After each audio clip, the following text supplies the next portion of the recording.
Vice Mayor Boomgarden. Here. Councilmember Cole. Here. Councilmember Kirchner. Councilmember Pasquale. Here. All right.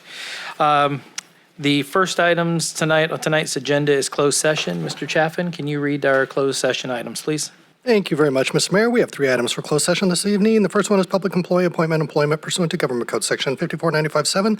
Title is City Manager. The second item is item B, public employee appointment employment pursuant to Government Code Section 54957. The title is Interim City Manager. Item C is Conference with Labor Negotiators pursuant to Government Code Section 54957.6. The agency designated representatives are Dave Shaw and Mark Boomgarden. The employee is Interim City Manager. Thank you. Thank you, sir. Is there any comments from the public? All right. Seeing no comments from the public, we will move into closed session.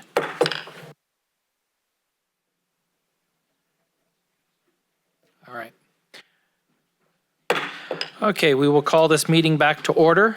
This meeting is being held in the council chambers, which are open for public attendance and participation. This meeting will also be live streaming for public viewing, but not participating at the link identified in the agenda.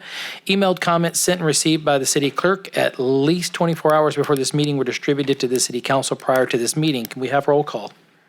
Mayor Shaw. Here. Vice Mayor Boomgarden. Here. Councilmember Cole. Here. Councilmember Kirchner. Councilmember Pasquale. Here.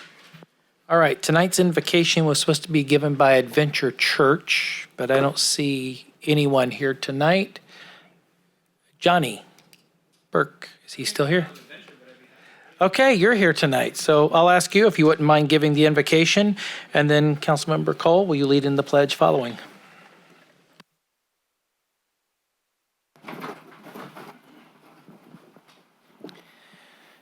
Dear Lord, we thank you for the opportunity tonight to come before you and to be able to look at the different affairs of the city and all the things that must be done. And so we ask for your blessing on our council, that you would give them wisdom and guidance, that you would help this area to continue to prosper, that you would bless those that are living within Yuba City and all of Sutter County, and continue to bless them as you've done for so many decades and even more than that, Lord. We thank you for the great water resources that you've given us, the great farming that is always here. And Lord, we ask that you would help tonight with all decision making. We ask for clarity and understanding amongst those speaking and those hearing to help with all the different things that need to be decided. So Lord, we take this time and ask that you would bless this time and do that in your name, Jesus. Amen.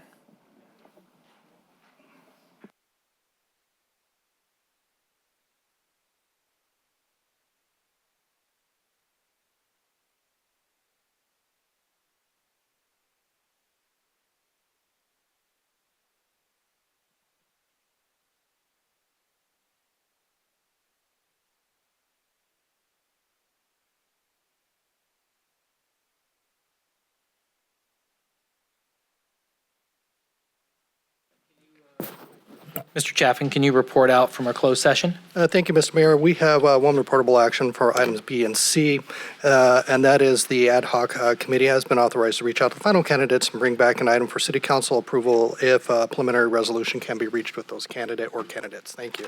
All righty, thank you. Is there any agenda modifications from the council tonight?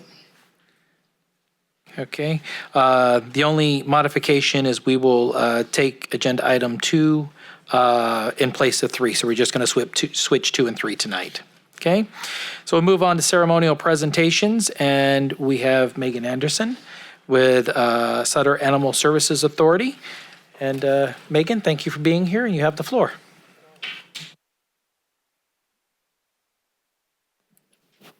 Good evening, Mayor, Vice Mayor, and members of the council.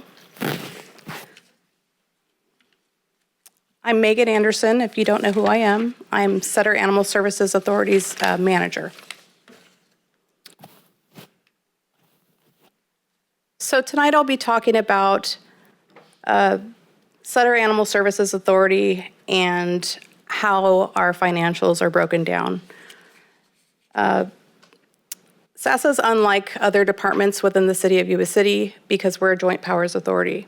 That means that we're broken up by the city of Yuba City, that's 69%, Sutter County at 22%, and the city of Live Oak at 9%.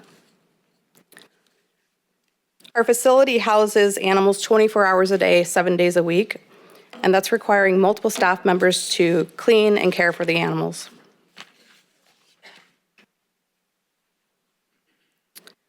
So SASA's service coverage is 608 square miles, and currently we're staffed with 2 full-time animal control officers. The Sutter County extends from county lines of Live Oak and Gridley to Meridian to the city of Sutter in the north and all the way to Knights Landing and Pleasant Grove in the south. So that's pretty big.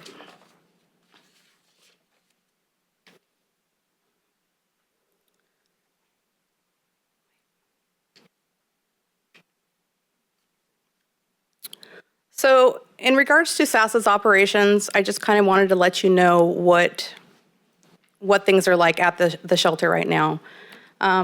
We're full to capacity 99% of the time. And that's stray animals, that's owner surrenders, that's bite quarantines, animal cruelty cases.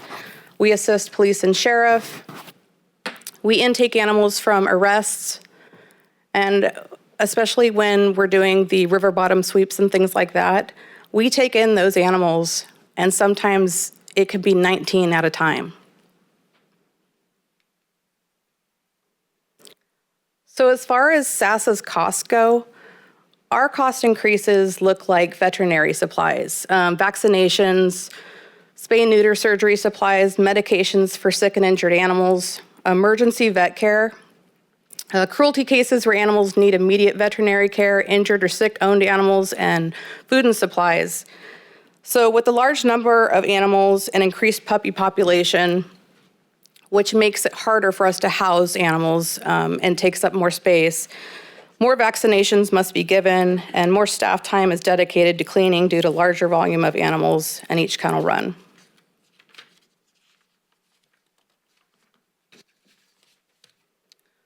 So when looking at our annual cost increases, professional services tends to be a very large portion of our budget.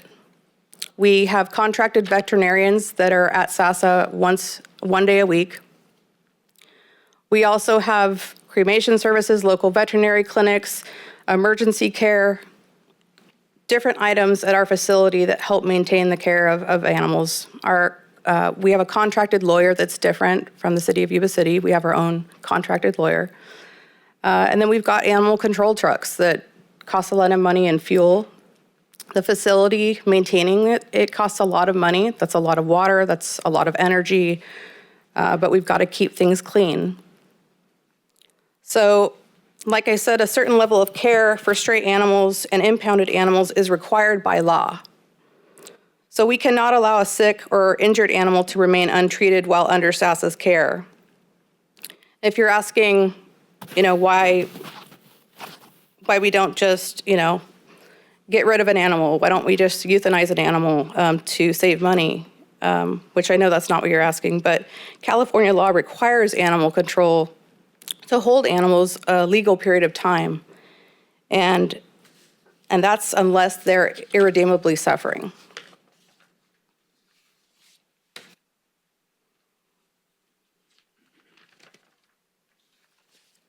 So SASA's staffing is lean even when we're fully staffed. Our current staffing is 1 manager, 1 supervisor, 2 administrative clerks who actually work as dispatchers as well, customer service. They pretty much have a very well-rounded routine up there, and it takes a lot of time and patience. We have 2 full-time animal control officers, but we have a full-time vacant animal control officer position. We have 2 full-time kennel attendants at this time, but we're missing 1 full-time kennel attendant. We have 4 part-time kennel attendants, and we have 1 part-time veterinary assistant. We are down 1 full-time registered veterinary technician. And so an RVT, which is what a registered RVT is a registered veterinary technician.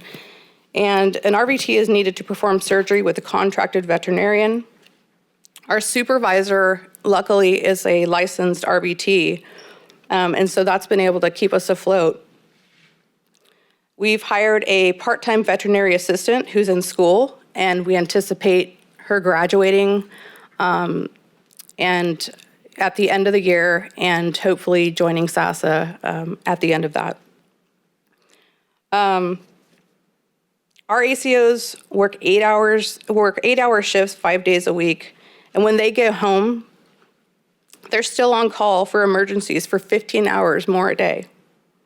Unfortunately, since Sutter County lost its only 24-hour emergency veterinary clinic a few years ago, animal control officers have increased after-hours workload, which is unsustainable.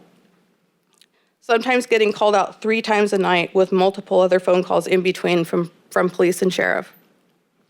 So not only are they driving around all day long responding to calls, but they're also responding at nighttime, which is another cost.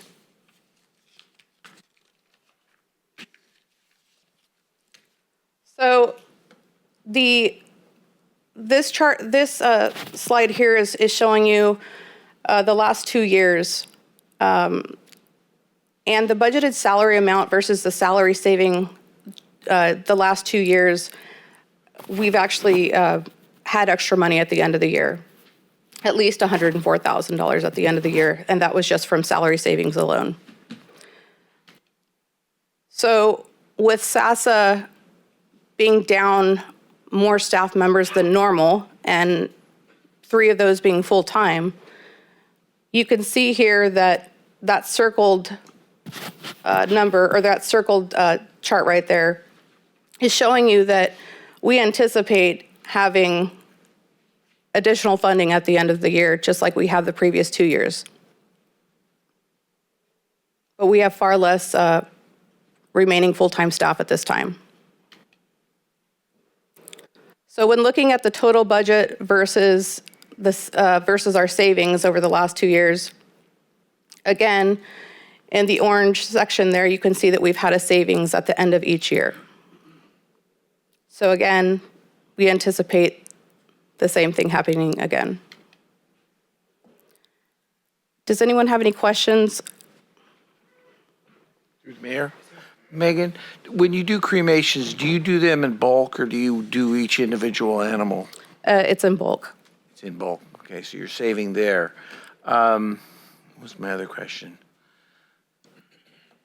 Now, there are services where people can request private cremations, but we talk to the people that provide that and set them up together. Okay, gotcha. Okay. I had another question and it just slipped my mind, but thank you.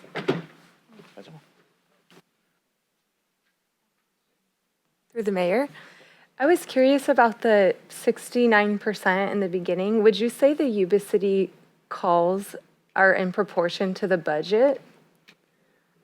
Well, I would say that the city of, excuse me. Oh, sorry. I just kind of got crazy with that. Can you pull up the one? So I would say that the city of Yuba City definitely receives the most calls. And since I know you're on the SASA board, I'd be happy to present those numbers to you. I'd say that the larger cases tend to be Sutter County because those are the, more rural, large animals that we're dealing with. And Live Oak is just pretty standard. Yeah. Megan, thanks for being here tonight. I just have a couple of questions, and I've been on the SASA board, but you said you're responding to calls at night, and I realize that we don't have vets that are open at night. I've had a few animals that I've had to, you either go to Loomis or you go to UCD. Yeah. That's really where you go. What kind of calls are we responding to at night? And really, what does our services along those lines involve? And are we billing people for those types of services? So we do not provide euthanasia services at nighttime for owned animals. Owners are responsible for their animals at night, and so they will need to drive out of town just like you and I would. But if we have a animal that's been mauled or hit by a car animal or something like that, my officer is going to get called out because there's no other humane way to put the animal down. I mean, there are ways, but we haven't really explored those. And it would okay. be more on the police and sheriff. Okay, that helps me. I wasn't even thinking about that. I was thinking, are we responding to sick animal calls or whatnot? Or, Right. And if an animal gets hit by a car, so to speak, and the owner is there, then the owners take care of them. It's the ones that are injured that no owners found is what we're dealing with, correct? Ideally, SASA officers would only get called for aggressive animals, extremely aggressive, or an animal that needs to be euthanized. So we get called for far more than that, which, we're trying to work out with some of our partners, and we're coming up with ways to house the animals in the middle of the night for the police and sheriff in a more comfortable way so that we're not responding to something like someone's getting arrested in the middle of the night and there's a chihuahua that needs to be put in our overnight bin. Gotcha. No, thank you. That answered my question. I just clarified. I just wrapped my head around it for a minute. Anything else? No. Megan, thank you so much for being here. Okay. Thank you for... And if there's anything else you'd like me to bring to the SASA board, I'm happy to. I was just trying to see what you guys might be interested in hearing about in regards to SASA. Making the 69% 59%, that'd be a good start. Well, I can bring it up. I don't know how we'll go with that, but yeah. Just spread the love around. Yeah, exactly. No, thank you very much, Megan. All right, thank you. Okay, we are going to move on to actually agenda item 3. And before we play the video and I ask the council to come down front, at the last meeting, we presented the Sister City Association with a proclamation for 35 years, and we had a proclamation for Toride, Japan. And the association and myself presented that this last week. As tradition, we carried over a gift, which was a picture of our fountain along with the council and our city coin all framed, along with the proclamation. And this is the gift that they presented us as the sister city. I will tell you that the trip was enlightening. Never really realized how a city that is 9,000 or 10,000 miles away can actually be so much like our own city here. It is northeast of Tokyo, and as soon as you get out of the town center, let's see what we have. Farms, rice farms, small houses, those types of things. It looked very much like Yuba City, and the main corridor is, they called it, it's old Highway 99 and new Highway 99. So just a lot of similarities. Be thankful there's 5 of us. There is 26 members on their council. And their council not only takes care of the city businesses we do, but there's no school board, there's no county board. It's all taken care of by the city. Agricultural, education, everything rolls up underneath. So that's what's going on there. I will share more later, but very, very enlightening. If we could roll the video presentation so you can hear it directly from them as they presented this during about a 45-minute or an hour scenario. 市長からユーバ市長に記念品を贈呈します。記念品は浜屋です。浜屋は災いや魔を破り幸運を願う縁起物です。First, Mayor Nakamura will present a commemorative gift to Mayor James Show. The gift is a Hamayan arrow, a traditional charm believed to ward off, drive off evil, and bring good luck, good fortune.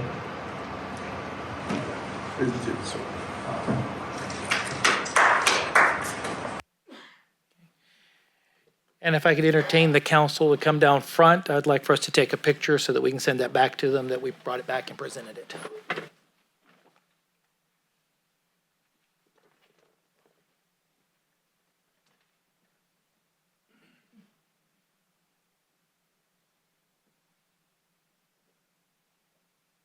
This says in Japanese 35th anniversary.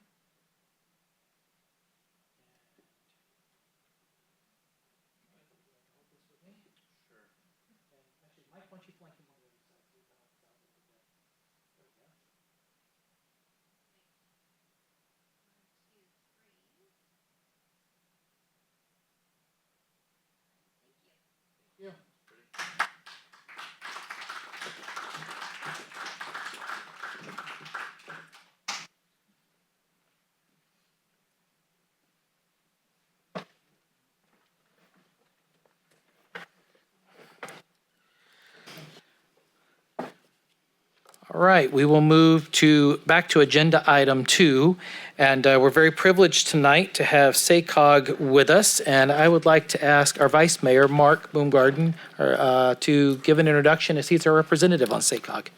Thanks, Mr. Mayor. I'd like to take this opportunity to introduce Casey Lizon. She's the Deputy Executive Director of SACOG, Sacramento Area Council of Governments. She's here tonight to talk with us and address any questions we may have about SACOG and the 2025 blueprint, which is a process that's been going on for a bit. As local leaders, it's important for us to understand what's happening through SACOG as one of our most valuable partners. I think that, as you know, they represent counties in our region as well as the cities. And working regionally together, we are able to achieve a lot more than if we were out working solely on our own. If we think regionally, we can create more vibrant and connected communities, and one doesn't need to look too much farther than the Fifth Street Bridge and SACOG's important role with that, plus some other projects that I'm sure we'll hear a little bit about from Casey. I think that it's really important as well, and I know she'll probably touch on this, is that, with the change in administration, things have changed. And so we talk a lot at SACOG right now about, how to make the most presentable requests at the state and the federal level, and things like the blueprint and the very good work that the staff does, and our staff, Ashley, Ben, Kevin, and Diana. I know that you guys work closely with the representatives for SACOG. So what I'd like to do is go ahead and turn it over to Casey, and we're really happy that you're here with us tonight and looking forward to your presentation. Thank you, Vice Mayor Baumgarten, for that introduction, and thanks for starting off the theme. I think the theme is, we can accomplish more together, and this is a really important time for teamwork across all of the communities in the Sacramento region.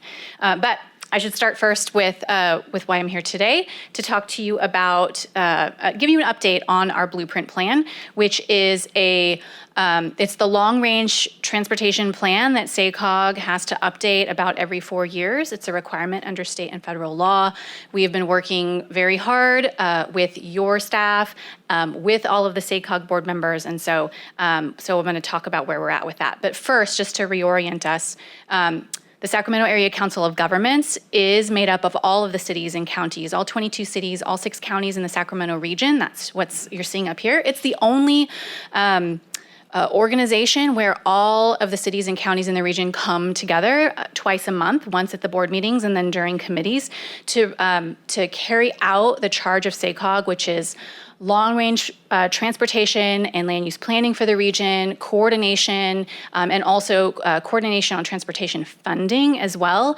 And it's also just a place, if you look at our joint powers agreement, it was decided among all of those cities and counties, this is where the communities of the region come together to tackle things that no one jurisdiction can solve on their own. And coordinating long-range plans together so that we can actually get those built and implemented, I think is a very important task right there. So the plan that I'm here to talk about, as I said, is the blueprint. This long-range plan, we've been a couple of years in developing, and it's the board of directors adopted what we call a triple bottom line framework for it. So it's saying for this plan that has to meet all of these different requirements for growth and transportation and meet all of these requirements around hitting greenhouse gas targets and air quality targets, when we do that, across all of the communities in the Sacramento region, we want to try to coordinate our growth so that it benefits people, the economy, and the environment. And that's really what that triple bottom line framework is about. So as we're trying to coordinate, like, how is growth, linking in the transportation priorities, those are the questions that are being asked. And so as we develop this plan, we also do a lot of public outreach. for this time around, we actually did quite a bit more than normal. So we did focus groups. We had a scientific poll that was a phone poll that was representative of all of the communities in the region. We also conducted surveys, and we worked with community organizations so that they could go out into communities to try to gather surveys so we could get representation across all 6 counties. We held a big regional workshop where we invited all the local elected officials and all of the community staff that work with them to that. So a lot of work there. And here's just a little bit of what we heard about. I should have gone to this one because this is more interesting to see, right?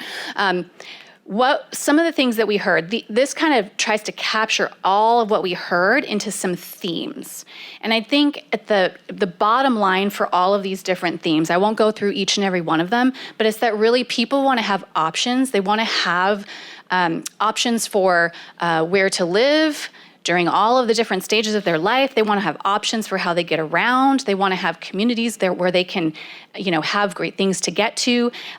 They want to be able to travel and do their daily, daily work safely. They want to protect agriculture and open space. They want to be prepared for disasters. And so I want to just give you a little snippet to dive in a little bit more on the theme of housing, because that was across the board in every community and every type of outreach we did. We heard this real concern and need for more housing and more housing that's affordable to people. I'm talking to the wrong slide here, but this is one of the things I heard. So safety, big deal, right? And I've got a slide that can show that. And then also, here we go, housing. So this is from our survey, but I can say that if you look at all of the other surveys, it's housing that people can afford is huge, followed by crime and public safety, and then transportation choices. So the other thing that we were doing is working with all of the local staff, so with your Yuba City staff as well, on a lot of technical analysis, looking at, because this is the requirement of the plan, we have to look out 20 years into the future to say, okay, here's what the growth is likely to be in the region. We need to ultimately plan for transportation. If you want to plan for transportation and you have a plan that has to be financially constrained, meaning we've got to say how much money is likely to come into the region from federal sources, state sources, sales taxes, other fees, you really need to know where's the growth likely to happen so that you can understand what's the transportation infrastructure and then how are we going to pay for all of that. And so big picture, I just want to remind us that the Sacramento region is fast growing. What this actually shows is just annual average population growth for the SACOG region, that's in green, compared to the state, which is in blue, and the country, the United States, which is in pink. And what you see is that growth is slowing, but the Sacramento region is still faster growing than the state and the nation, which is a great thing, but it does come with growing pains, right? So that's something that we spent a lot of time trying to work on how is that going to be accommodated to manage traffic to still make it so people can get to their destinations. So this shows you just the type of change that's happening, just top level across the region, and then Yuba City's share of that. This is, we're looking at about a 25% increase in population across the region. And then you can see the increase in jobs and housing are sort of a little closer to 20% on jobs, and a little closer to 30% on housing, and then Yuba City's share of all of that, right? So this is the draft set of growth projections that we've put together over the last couple of years. And then where is that happening and how is it being accommodated? So this is a big map of the region. You can see Sutter County and Yuba City up in the top here. The dark blue areas are just where is there existing urban area, and then the light blue is where there are new growth areas. So these are places that may have a specific plan on them, and they may be under construction now, or they may not yet be. And so the way that across the region we're accommodating that growth is that a lot of it is actually building out still in those dark blue or existing areas, but there's also some areas where there is some strategic expansion with new growth. And you can see up in Yuba City, it's showing a little bit, but Bogue Stewart and then East Lincoln are kind of those types of growth areas here. But a lot of your growth is also happening within your existing developed area. So a few things on transportation, and then I actually want to invite your staff up to talk about how really Yuba City is implementing the blueprint. So when it comes to transportation, so we are dealing with a financially constrained plan. When we look at all the revenue coming into the region over 20 years, it's $40 billion, which is a lot of money. But when we work with all the communities in the region and all the transit agencies, the need is actually much more than that. So the theme of this with $40 billion is we need to try to make more with less. We need to try to be creative and strategic, and how can we accommodate growth maybe more quickly with some innovative, maybe lower cost solutions. And I'd love to be able to share some examples of what I mean by that. A lot of the needs that were coming up were just regular street maintenance and repair. That's just this huge need. And so that's something that we're prioritizing in the plan thus far. Also safety, also where there is new growth, to have some strategic expansion so that we can meet the needs of that growth without overbuilding. And then also how a need for, as I said, transportation options were a big need for people. So they wanted to be able to have, also in addition to being able to drive, different ways of getting around by transit and safe ways to get around by biking and walking, because safety was a huge need. So I would like to invite up Ashley actually to talk about in this plan, what does it actually mean over time when we're talking about implementing the blueprint? Because SACOG is the convener to put together the plan, but ultimately it's Yuba City and every other city and county that's implementing it. Thank you. Hi, Council.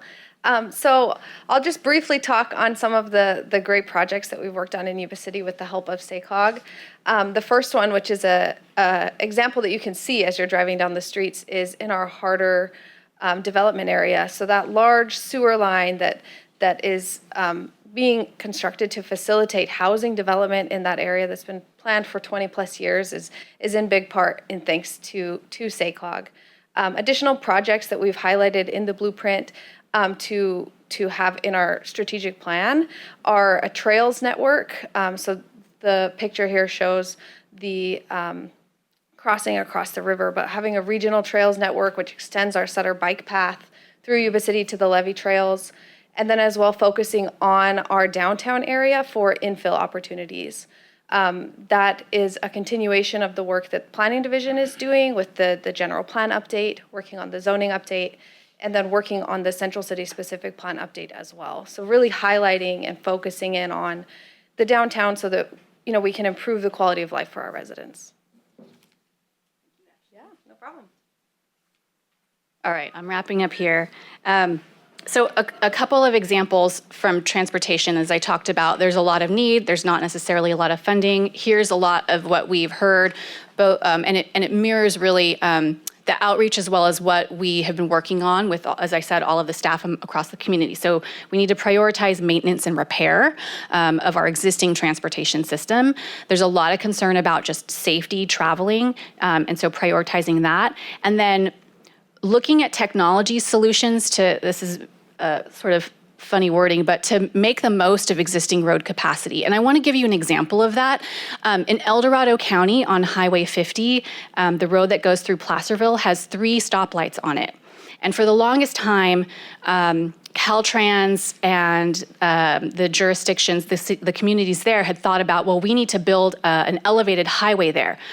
Well, in this day and age, building an elevated highway would be billions of dollars, right? And nobody has that funding. And so what the communities of El Dorado County decided to do is they decided to try just timing all the signals during the really busy times like Apple Hill season, right?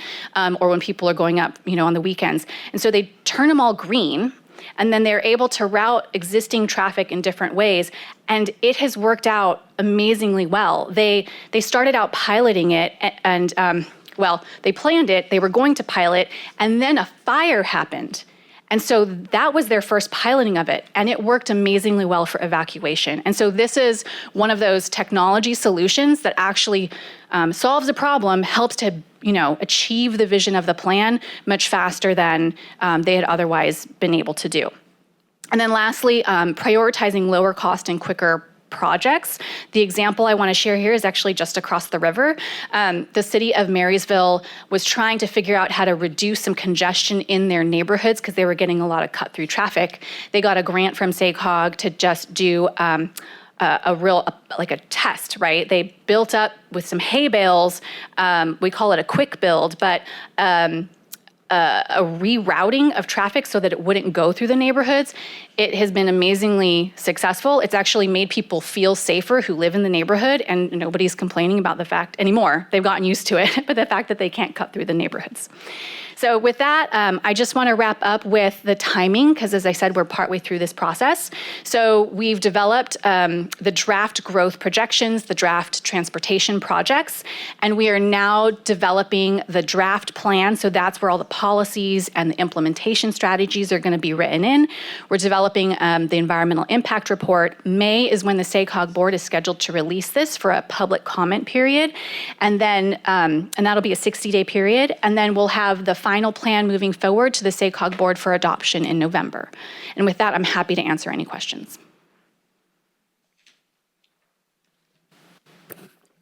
Through the mayor, could you go back to the priority slide at the beginning where you went out and did your... Yes, this one. No. The next one, where you have data. Yes, there. There you go. It seems to me that jobs and growing businesses should be at the front of that list because we know that's what exactly drives all of the other things that are in the top 5 positions there. Did anybody point that out to anyone? No, that's just what people had put on there. It's absolutely true, though. And we don't, part of what we're trying to do is take what we hear from the public and then try to use that to help us shape things. But obviously, we want to have jobs and we want to have growing jobs. So reading this doesn't say that jobs are not important to people. What it's saying is that right now... It's just the data that you're gathering. Yes. Okay. Right now, housing, and I should say this was from 2023. So at that time, housing was just a really, really big concern. Okay. All right. Yeah. Thank you. That's all I have.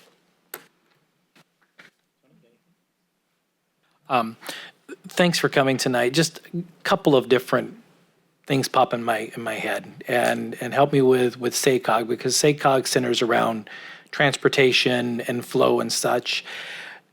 The first one, I don't disagree that we need affordable housing, but none of us are in the business of affordable housing, and anything in California that has affordable is a lie because it's not affordable. So mostly what people are talking about is what I call subsidized housing. It's, if we can get the jobs and get the transportation, and I learned this just on my recent trip of how our sister city grew out. It was the ease of the transportation that led people from Tokyo up to Toride that caused them to more or less in their downtown area explode. So can you tell me how SACOG's going to help us in the future with more ease of transportation outside of what we already have to get people here? Because I see the corridor with SACOG and GSEC and everybody else that's growing on the 50 corridor, the 80 corridor. It's that link between Tahoe and San Francisco. Yeah. But we're north. Yeah. And I realize that we're not going to get the multi-billion-dollar companies. We don't have the infrastructure for that. But we are a great alternative. So what are some ideas that SACOG has to get more ease of people coming up here? And even though we have bikes, that's not our main mode of transportation. It's pickups, it's cars. Even our local transit, because I've been on the transit board for 6 years, our ridership is good for a rural type system, but it's not metro. It's not metro. So can you explain to me how we're looking in the next 20 to 30 years to get people to ease of access up north? Yeah.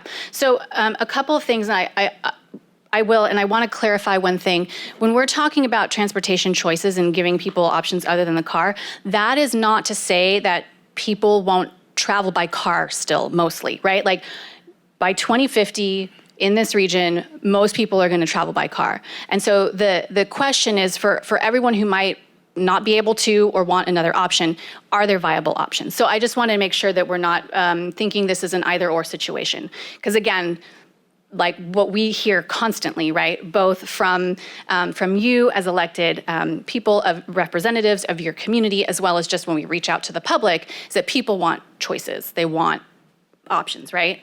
But on the transportation side of things, one of the things I'm going to see if I have some extra slides in case we got some time and questions.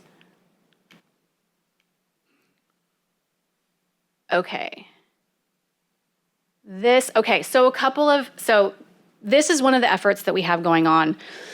It's called the Mega Region Working Group between the Sacramento region and the Bay Area equivalent of SACOG, as well as the San Joaquin equivalent. And they're trying to coordinate across these regions on priority projects for transportation. And one of those, we actually for the first time got across all 3 agencies to say, all right, we have a dozen priority projects. And among those is Valley Rail, which is ultimately supposed to go up to Chico. So it's not a direct response to like, how can cars get out, freely, right? But it is saying, look, if you can have some really great, reliable passenger rail, that's actually a huge economic development driver. And so that is on the Northern California mega region's top 12 projects, which we think is great because we've actually started to chip away at this list to get it securing funding for projects. And I'm trying to see what else. And so this is just another example of that up here. But the other thing is that we are really hoping that as we learn how technology is being applied in all of these different corridors, we can learn from that and apply that in more places. And so that's what we are working on learning, both with Trip to Green, as well as there's some work happening on the 50 and 80 corridor, as you said, to understand like what we can learn from that. And then apply that with Caltrans, with our partners, to our other highways. No, thank you. You guys have been a great partner. You've helped us with Bridge Street and some different things that's gone on. And I know that former Mayor Harris spoke very highly. Vice Mayor Boomgarden speaks very highly with all the things that's going on. Just curious what the long-range plan is, because I think the North Rail is coming through Marysville along the levee. It would be nice if we'd get separate set of tracks coming our way on this side to pull them through. Sounds like it maybe already brought that up. But I just, again, my recent trip, I saw how that impacted. Yeah. And that gets people to where, they will live here, but then they can commute very much easier than a bus to downtown Sacramento or to Roseville or to Davis or wherever they're going on rail.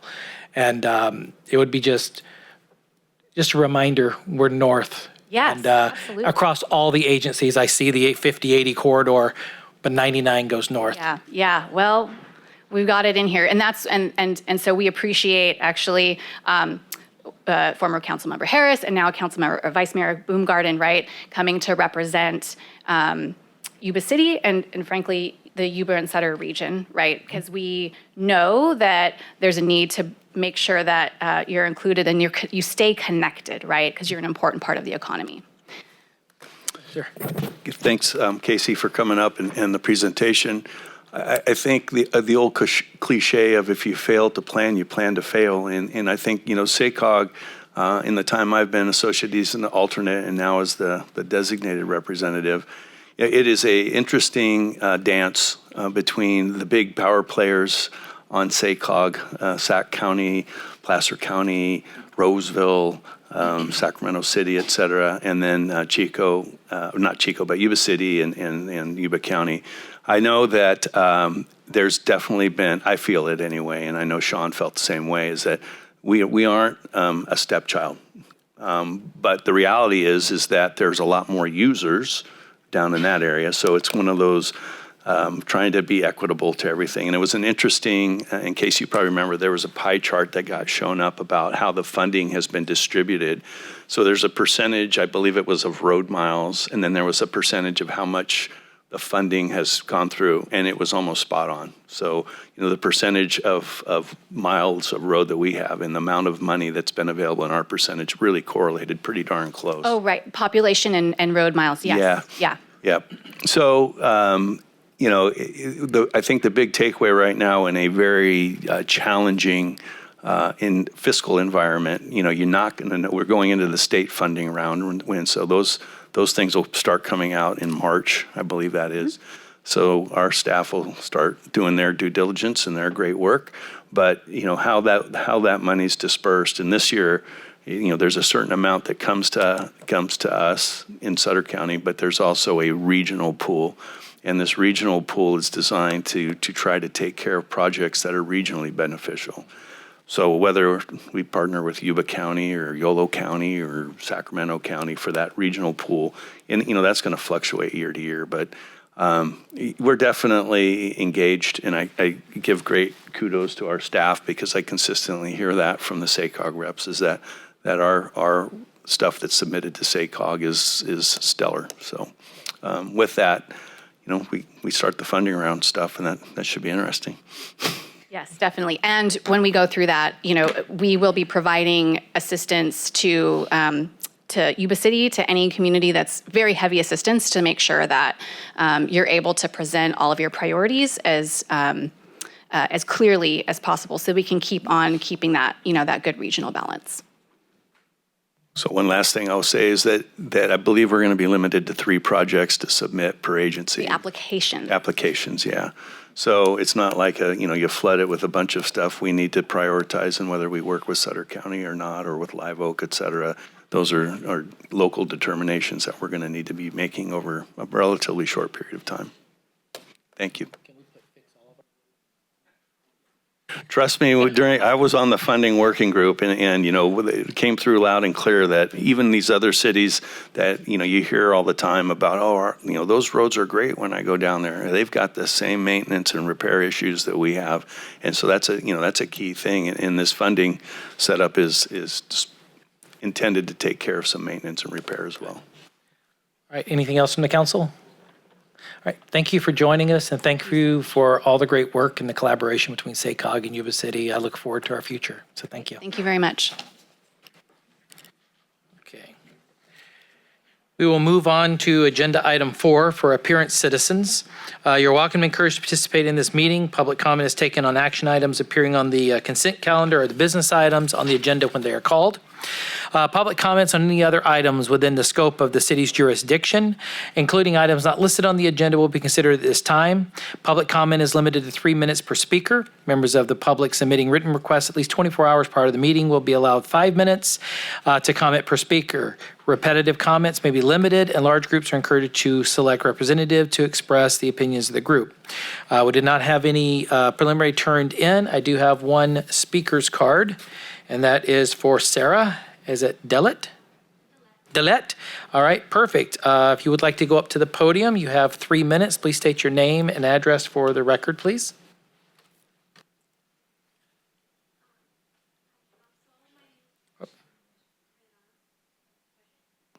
Hi, my name is Sarah Dillett. I am a dietetic intern with UC Davis, and I'm doing my clinical rotations at a community clinic here in Yuba City, and I'm absolutely loving it.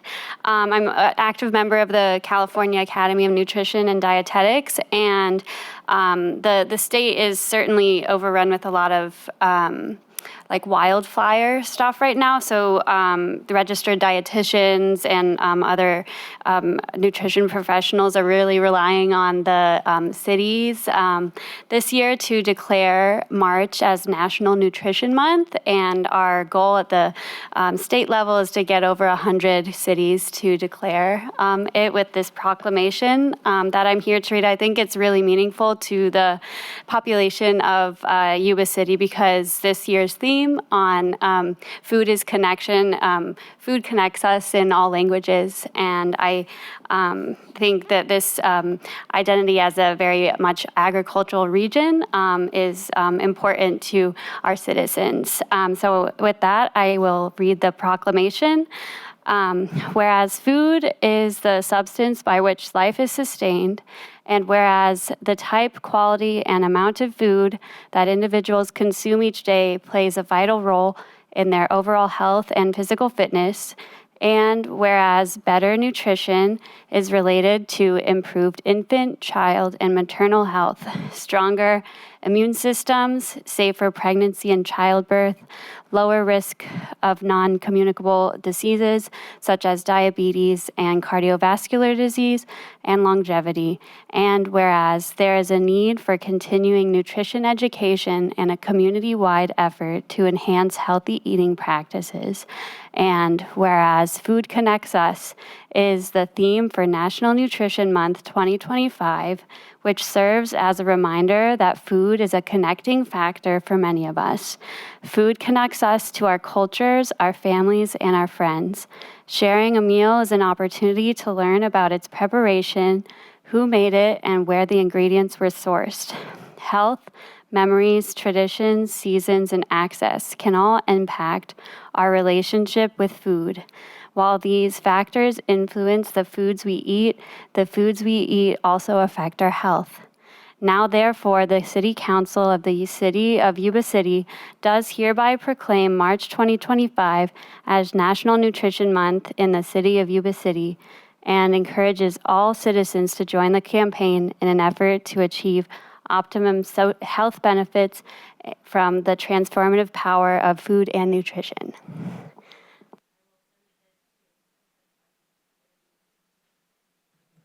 All righty, thank you. And if it's possible, can you leave your contact information as well so that we can reach back out to you? Thank you. All right, does anyone else have any comments on agenda item 4? Any other comments from the public? Okay, hearing none, we're going to move on to the consent calendar. All matters listed under consent calendar are considered to be routine and can be enacted in one motion. There will be no separate discussion for these items prior to the time the council votes on the motion unless members of the city council request specific items to be discussed or removed from the consent calendar for individual action. Do we have any public comment on consent calendar items 5 through 13 tonight? Any public comment? Hearing none, I bring it back to the council for comments or action. Through the mayor, Yes, sir. move to take action on consent calendar 5 through 13.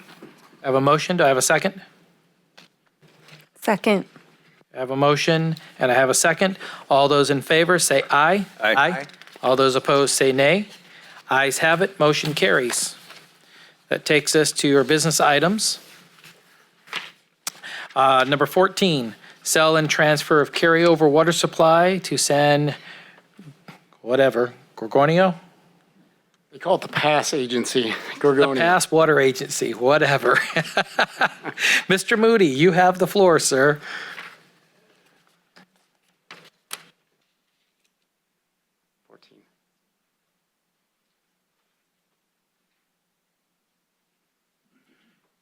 All right, so good evening, Mayor, members of the City Council. So it's a very similar item to a couple years ago in 2023. And so what's before you for consideration tonight is regarding the sale and transfer of carryover water to San Gorgonio Pass Water Agency, also known as the PASS Agency. It's a little bit easier to pronounce. This is a carryover slide from before, but it's just a kind of a high-level graphic. Here we are up north, water coming out of Orville. And through the State Water Project, the city has rights to a certain amount of water. And then San Gorgonio, the PASS agency, is down here in Southern California. And so kind of how we work through this table's got a lot of numbers on it here. And basically, this is our different licenses. So Yuba City has different permits and different licenses on our water contracts. And through State Water Resource Control Board, we have licenses for water to pull out during the river at different times of the year. We also purchase water from the North Yuba Water District with a current contract. And then we also have groundwater wells with just bringing on well number 2 recently. And so that tallies up. And these numbers change. Particularly these, the State Water Resource Control Board and DWR State Water Project, those, depending on the weather, the rain, how much water is in the river, there's, they fluctuate a little bit. And so what we have going on is there's an opportunity. In 2023, we set up this relationship We established this relationship. They buy water and then they sell water. They need it. In Southern California, a lot of times their climate, their needs are different than Northern California. And then also in Yuba City, as we've over the last few years, as we've dived into some of our supply water contracts, we've brought new wells on. We're looking at that ASR. We've developed a decision tool to basically let us start looking at that 5-year projection, what our water use is in a very conservative situation. So with this particular situation, they've reached out to us. They said, hey, we're looking to buy about 3,000 acre feet. Is Yuba City interested in selling that water? And so for multiple reasons, yes. The revenue is nice, and so that helps offset the need to go to our your customers. So it helps offset that demand. There's an ongoing high need for infrastructure and need. And so if I have available water, it makes sense as a business stance to sell that water if it's safe and it makes sense. And so what I did, what the team did is we really dove into it. We looked at this 5-year projection. We looked at a really conservative method of 20% allocation. Currently, the north of Delta, we're getting about 35% allocation.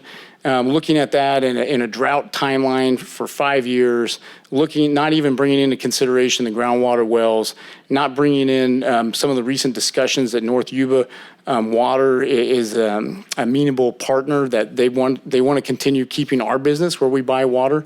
And so, and then you also have this risk factor that the way we carry over water with the state water contract is that if we receive too much water in 1 year, then it spills and that water doesn't carry over anymore. And so right now we have about 7,000 acre feet.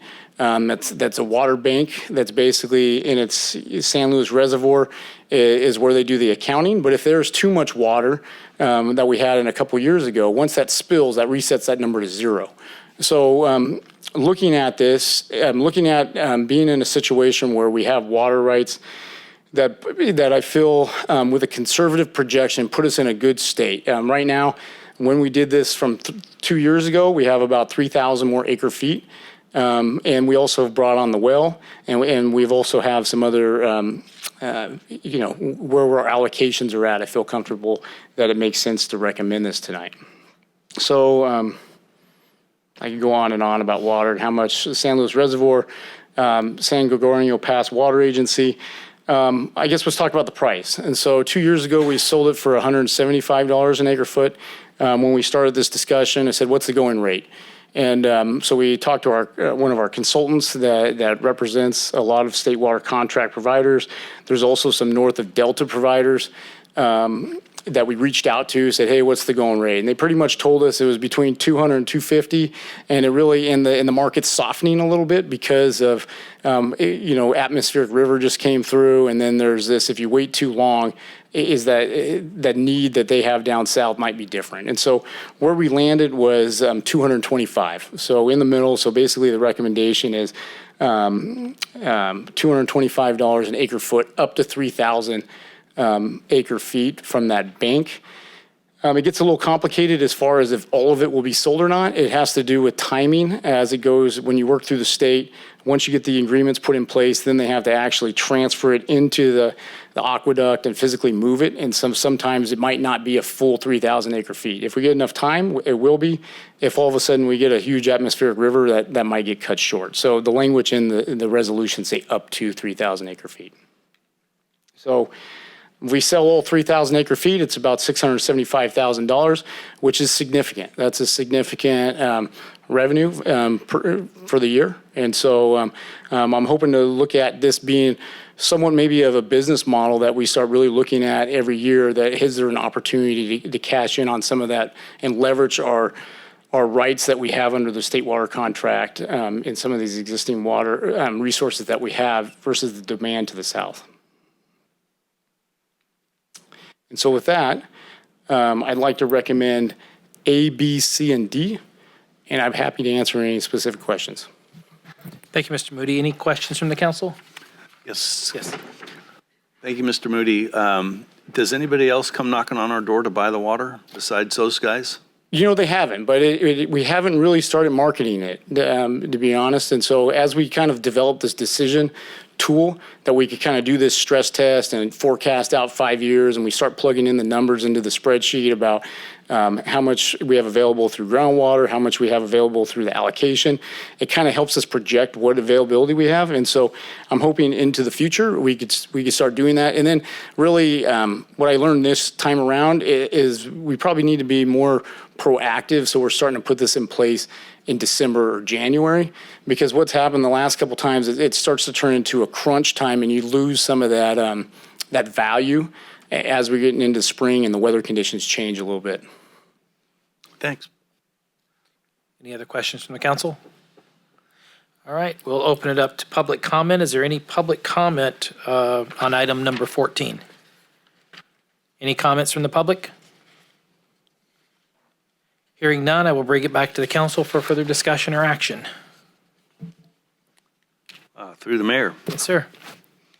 And with the approval of the city attorney, may we just make a motion to approve staff's recommendations of A, B, and C? Yes. And D. And D. And D. Thank you. Okay, I have a motion. Do I have a second? Second. I have a motion and a second. All those in favor say aye. Aye. Aye. All those opposed say nay. Ayes have it. Let's go sell some water. Thank you. All right. We'll move on to agenda item 15, which is the fiscal year 24-25 proposed budget reduction measures. And Ms. Langley, you have the floor. Good evening, Mayor and Council. Before I move on to this item, I just want to say kudos to Ben and Phil and the team, because the way they've approached our water supplies, within the last couple of years, they've definitely taken it to a new level in terms of selling supplies. And then also with the implementation of the ASR project and the additional groundwater wells, where we will be able to bank our winter water supplies, that just frees up the summer supplies to be able to sell under the state water contract. So great job to that team. All right. So I'm talking about proposed budget reduction measures. So on January 29th, we held a council workshop in which we talked about the current fiscal condition of the city. We talked, each department had presented 5% and 10% budget reduction scenarios. And then we also discussed mobile vendors. The action items that came out of that workshop were at the February 4th council meeting, we were to bring forward a policy for keeping vacant positions vacant. At this meeting, we were supposed to bring forward items that can be implemented fairly quickly in terms of reducing budget items or increasing revenues. As part of the 25-26 budget process, department heads will be presenting additional either reduction measures or opportunities to increase revenues. And then at the next council meeting, March 4th, Development Services will be bringing forward an item to start discussing ordinance options related to mobile vendors. So one of the items that came up related to a reduction, keeping positions vacant. We talked about modifying hours at City Hall, GAP, Gaucher Aquatic Park, because community services customers go to GAP to register for programs, and then also the police department. So the recommendation is to close City Hall on Fridays. So City Hall would be open Monday through Thursday from 8 to 5. GAP would be open Monday through Thursday from 8 to 5. And then the police department front counter would be open Monday through Friday, 10 to 4. And the question is, is this a cost-saving measure? It's not a cost-saving measure, but because we have vacant positions and we're having to reallocate work, this does give staff the opportunity to have downtime that they're not serving customers at the front counter. And we have a lot of opportunities for customers to retain services online. They can pay their utility bills via phone. They can pay it online. They can also apply for a building permit. They can apply for a business license. So a lot of things that somebody might come into City Hall for or one of these other locations, they can provide those services online. Related to administration, we have some items to first item is reducing budget amount for specialty contract legal services. we contract with LCW for negotiations for the labor bargaining units. This year is a wage reopener year. With the current budget situation, there's not a whole lot to discuss, so we would anticipate being able to reduce the utilization of that negotiator. Limiting the authorization of material supplies and services. It's hard to quantify this, but as I go through the line item budgets, as we move forward with purchasing various office supplies, we're bypassing training. When we're looking at advertising, we're really taking a look at how are we spending those funds and, making decisions based upon that. And this is kind of a random, do not sponsor a booth at the Yuba Sutter Fair, but we do have $4,400 budgeted for a booth at the fair. We do have other opportunities where the police department has a booth at the fair where we could have some limited materials potentially at that location. And please feel free to stop me and ask questions along the way. I'm presenting for each department, but as you can see, we have department heads here as well that can answer the operational questions. Deanna the finance director, is at a conference that she left for today. And so I'm happy to answer questions related to her items. Community services, we have a few slides here. So go ahead. So thank you. I don't want to stop the momentum here, but at the same time, I'm trying to figure out, is what you're presenting tonight, is that going to address all of that delta that we're trying to? So towards the end, I do have fiscal impact. Okay. And the fiscal impact that I'm showing is based upon the vacancy, the savings from the vacant positions based upon an entire year. Some of these positions have been vacant for the entire year. Some have been vacated within the last month or so.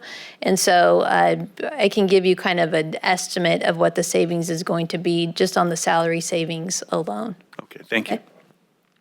So under community services, Anne, we have freezing the recreation coordinator, which is a value of $68,000. Underfill a recreation supervisor 3 position with a recreation supervisor 2. That's a savings of $50,000. And then freezing a parks maintenance worker 3, which is a savings of $106,000. So in doing so, there's going to be a reduction of special and community events, potential reduction of programs offered to the public. And then this last bullet is one that I really want to focus on because this is the one that the public's probably going to see the most impact. So the reduction in the landscape and maintenance services of the city's 25 parks and 8 facilities. So that means mowing once every other week versus every week. So the parks, we have pristine parks. Our parks are beautiful and the staff does a great job maintaining them. They're going to have to mow less. And so we're likely to get complaints from, different sports teams that practice on those parks or individuals just enjoying the parks. The taller turf will cause extra stress on equipment. No longer maintain Plymouth Street between Highway 20 and Bridge Street on a routine basis. Will respond as needed to address leaves, trash, and graffiti. Reduce response times for requests for service.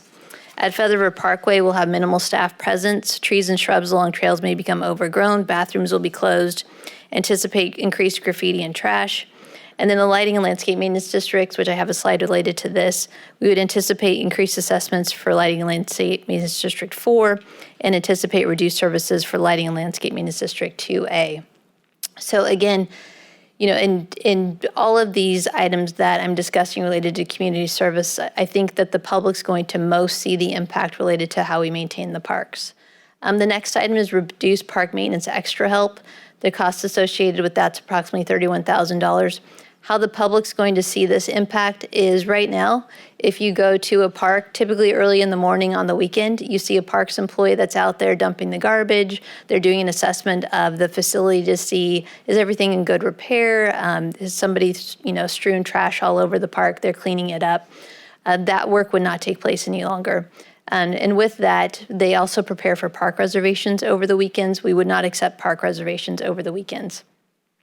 With this measure, there is the potential for increased overtime of full-time employees if somebody gets called out because there's a, large mess in a park in which somebody calls dispatch. Reducing recreation extra help, there would be, as we already talked about, reduced office hours at Gap. And so this is part of what's driving the keeping Gap open from Monday through Thursday in terms of being able to access community services.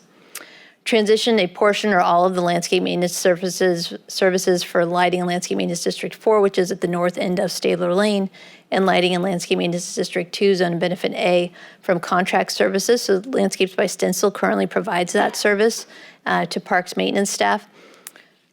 Currently, Stencil's contract is $31,000 for District 4, $24,500 for 2A. Park staff cannot do those services for that amount. And so that's why I previously mentioned this will likely result in the assessments increasing for District 4 and reductions in services for District 2A. Another recommendation is to cancel concerts in the park. That's $5,500. You heard from the Youth Commission at our last meeting how much the movies in the park, how much that is supported by them. And so the recommendation is to cancel concerts in the park, even though it's an event that the community enjoys. The option is to cancel it or to find other sponsorship opportunities where it's not funds coming out of the city. And then transitioned from a printed recreation guide to a digital recreation guide only. The cost associated with that is approximately $15,000. So staff would be providing basically just a guide that is available online that outlines recreation programs that are available, and we would no longer have that printed guide available to get at the counter or other city facilities.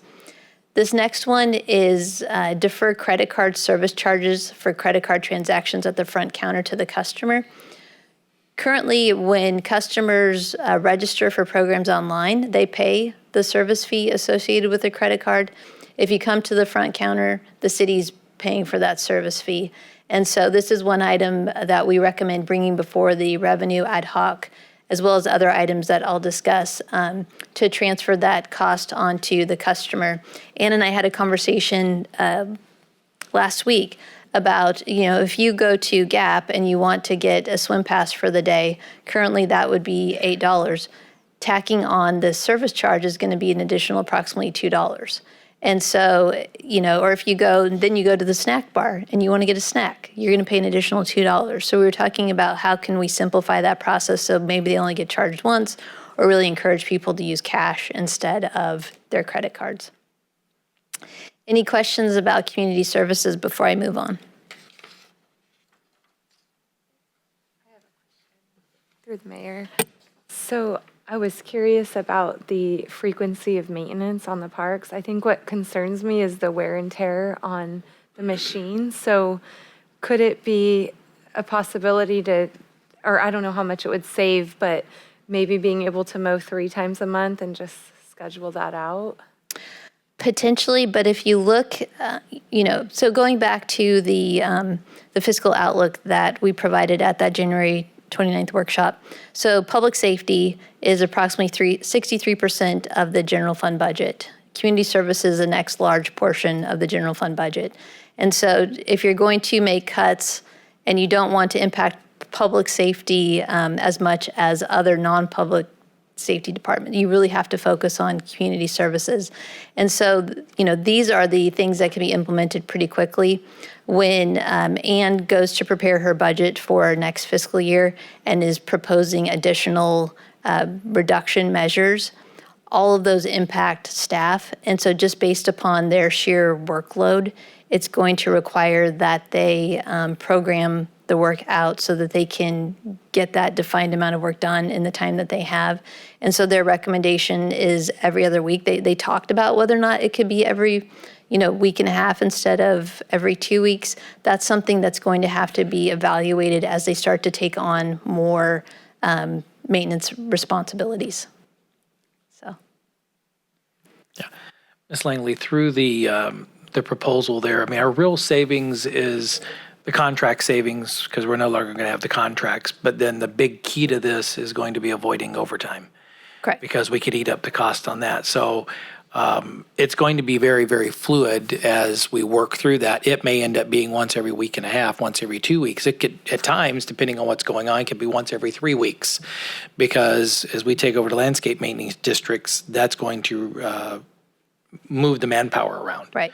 So, it's like the fact that we can quantify it, we know what our savings are, but we've got to be wide open on this, that we can't look at this and go, well, we're going to, get rid of the contracts, but then we're going to try to speed it up and have overtime, because that's the one thing we can't. We got to keep within the budget. So with that, that's the plan I'm hearing, correct? It's just going to be fluid. It's going to be fluid. The intent is going to be to minimize overtime. Also cutting the parks extra help budget.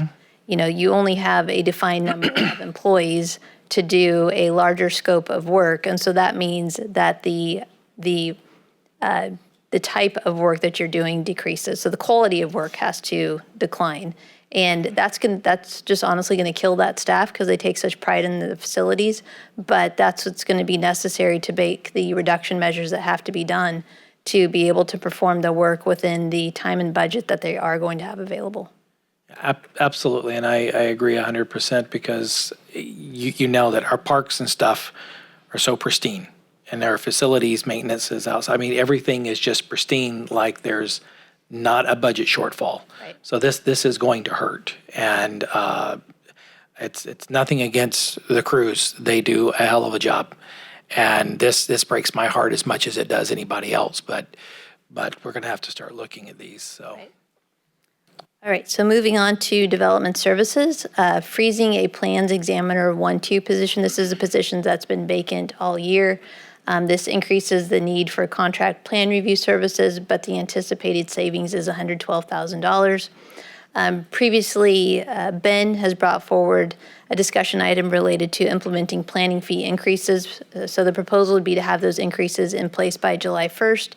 So we wouldn't see the revenues this fiscal year, but we would then see the revenues for a full fiscal year in next year. Again, this is an item that we would bring forward before the Council Revenue Ad Hoc Committee. And then limiting the authorization of materials, supplies, and services. That's going to be a common theme across all of the departments, where we're really evaluating training, professional services, and other supplies. Any questions on development services? Okay. So for finance, this is a big one, deferring the credit card service charges for credit card transactions at the front counter to the customer. As I previously mentioned, right now, if you pay by phone, if you pay online where you have it automatically scheduled and you're having it charged to your credit card, you're being charged $2.99. If you come to the front counter, the city's paying that $2.99, and that equates to about $84,000 annually. So the recommendation would be to pass those costs on to the consumer. And when doing so, that would encourage people hopefully to either schedule online billing or paying through other methods, which then also decreases the front counter traffic, which will impact, again, that closure on Fridays. Business license discovery, this would be utilizing our consultant HDL to evaluate and audit businesses within Yuba City to see if they have a business license. The estimated potential revenues associated that is $150,000. I have to say, I think that this one may be overstated. Deanna and I have had a follow-up conversation, and this is one that we're putting forward, but we really need to analyze to see if we would receive the savings associated with this. So I want to put a little asterisk on this one to be determined, and again, limit the authorization of materials, supplies, and services. So for fire, and Chief Alexander might want to jump in on this one. I'll do my best. So freezing a fire inspector 1-2 position. We have a vacancy that came up in December. We have one other filled fire inspector 1-2 position. The cost savings for an entire year is $142,000. This would mean that firefighters would perform state-mandated inspections, and my understanding in doing so is we cannot receive any reimbursement for that. Decrease in community risk reduction training and reduction in public educational opportunities. freezing the fire marshal position. This is another position that was vacated at the end of December.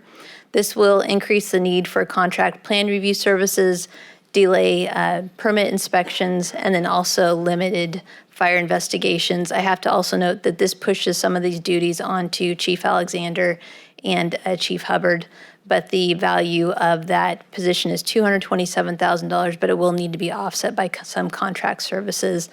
And then again, limiting the authorization of materials, supplies, and services. I would say in fire, there's less opportunity to do that because they are a safety department, and so much of what they need to buy is safety related, but they will be cognizant of their costs. Any questions on fire?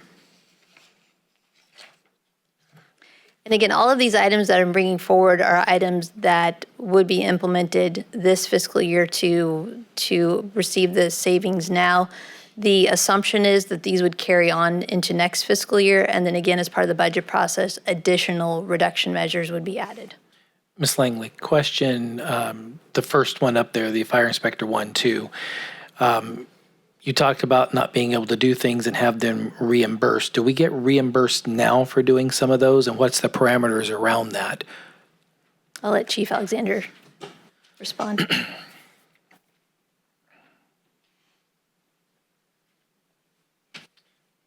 Yes, we get reimbursed. When I brought back, a couple of years ago, to change the fees associated with our state mandated inspections, we changed it so we could charge for those. However, part of that condition was to have a certified inspector performing that investigation or that inspection.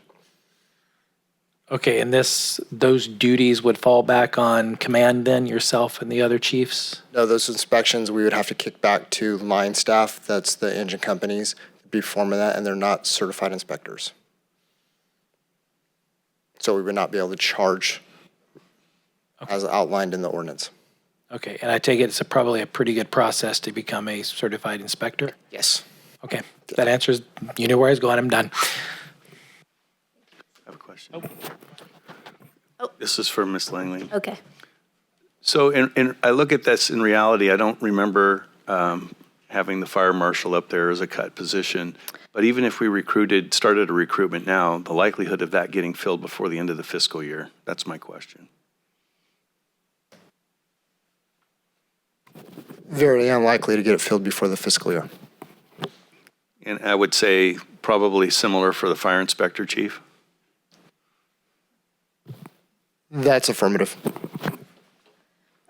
So it's good to point out, so per the policy that council approved at the last council meeting, the fire marshal position was not on the list of recommended vacancies, but Chief Alexander had the opportunity to further evaluate that, and his recommendation is to keep it frozen at this point in time. Just knowing what's facing the organization and the additional cuts that are required, he's really hesitant to fill either one of these positions because there's much more serious discussions to have related to the fire department and the services provided. With human resources, we're freezing a vacated administrative analyst position. The annual general fund portion of that position is $63,000, and then also limiting the authorization of material, supplies, and services. HR has a pretty significant professional services budget, and so we are really evaluating any expenditures out of that account to try to save as much as we can for the rest of the fiscal year. Police. So for police, I'll let Chief Runyon answer any questions related to this, but I'll do my best to go through this. And so freeze 4 sworn police officer positions. I believe right now we currently have 5 vacancies, but the recommendation is to fill one of them.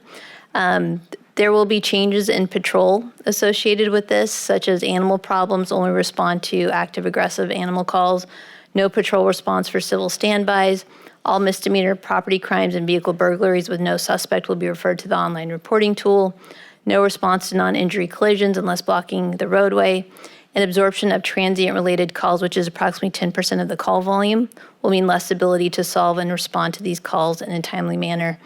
And so you can see a large shift to online reporting. And Chief Runyon, I have more slides related to you, so please interject as you would like. Freeze 2 public safety dispatcher positions. Again, the recommendation, we have 14 budgeted positions. The recommendation is to maintain a minimum of 12 positions. And as Chief Runyon expressed at the workshop, this really impacts the dispatchers. That's a position that they have to work at their desk. And so having these 2 vacancies does impact their ability to step away and take a break or, have lunch away from their desk. And so the value of those positions is approximately $240,000. Freeze a records clerk position. This is one of the primary drivers for limiting the hours open to the public at the front counter of the PD. Freeze a community policing coordinator position. This is the position that does the community outreach events and participation. The Citizens Academy, that was recently canceled. This is the position that would put forward that Citizens Academy. They also typically do handle the volunteers in policing, and they do a lot of the social media related to the police department. And so there's less of that outward-facing communication. And then freeze 3 community service officer positions. With this one, I'm going to ask Chief Runyon to come up and explain what the CSOs do, because I did have a question related to that the other day. So with our CSOs, they handle non-priority calls for service. They'll respond to traffic accidents, take a lot of those reports that we were referring to online. They'll take some of those reports if people want to report them to an actual officer. They do follow-up on investigations. Even if they have suspects, they'll work those cases as far as they can until it requires suspect contact, in which case they'll hand it off to an officer or detective. Additionally, when we have all of our CSOs, one of them is in the investigations unit, which helps with, they usually handle most of our missing person cases, which those are a constant, and there's a constant follow-up when people are still reported as missing, as well as help with massage permits. So when we have a fully staffed CSOs, they're doing a lot of things for us. I didn't even mention the parking problems, YC 311 that are usually, most of the YC 311 complaints we get are parking related. The CSOs are usually who handle those calls for service. Any questions for Chief Runyon? How many, Chief, how many CSOs would be still available? We currently have 3, and they'll just be maintained on patrol at this point. Thanks.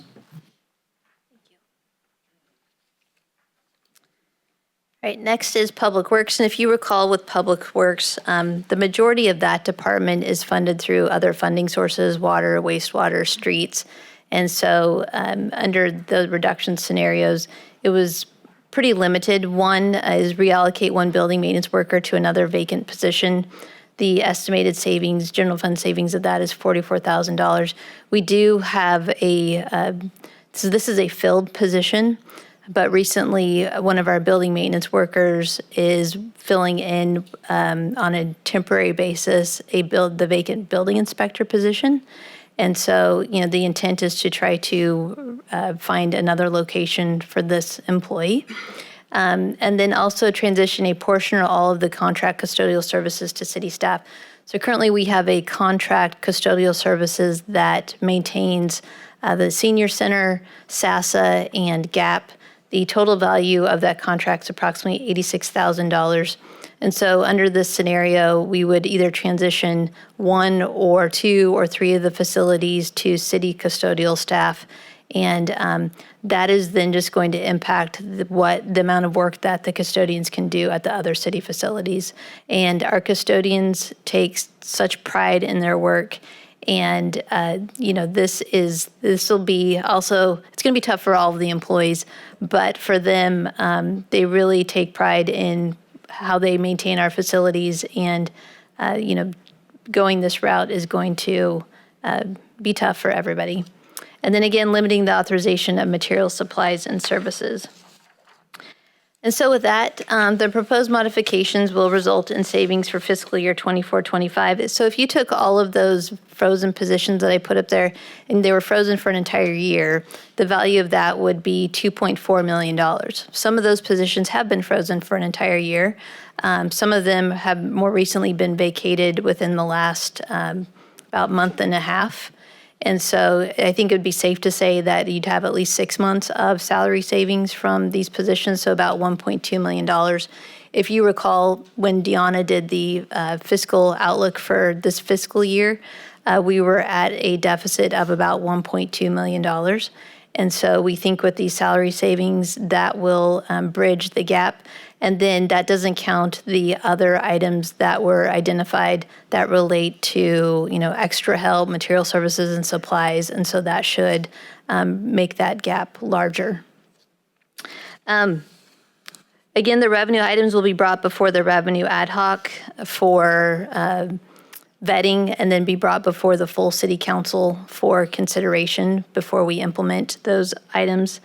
And then also some of these items may require meeting and conferring with the bargaining units as they do result in a change in the working conditions. And then there's still much to be done to reduce expenditures. And so just going back to, for the development of the fiscal year 25-26 budget, the assumption is that a lot of these will carry forward, but the expectation is that staff is going to, much as they did at the workshop, be bringing forward other reduction measures that will require policy calls of city council. And so there are tough decisions that need to be made ahead, but the intent is to, try to get the expenditures within the revenues as we move forward. The alternatives are to modify the recommended budget reduction measures. If there was something on that list that you have discomfort with or you would like us to explore more, we'd like to have the conversation. The recommendation is to adopt a resolution approving the proposed budget reduction measures. This resolution is coming forward because this was something that was requested by council. We aren't amending the budget. This was an effort for council to show support of staff that recognizing that with these reduction measures, council recognizes there's also going to be a reduction in services provided to the public. So as the city receives complaints or staff receives complaints, the recognition is that, staff's doing what council is requesting that they do.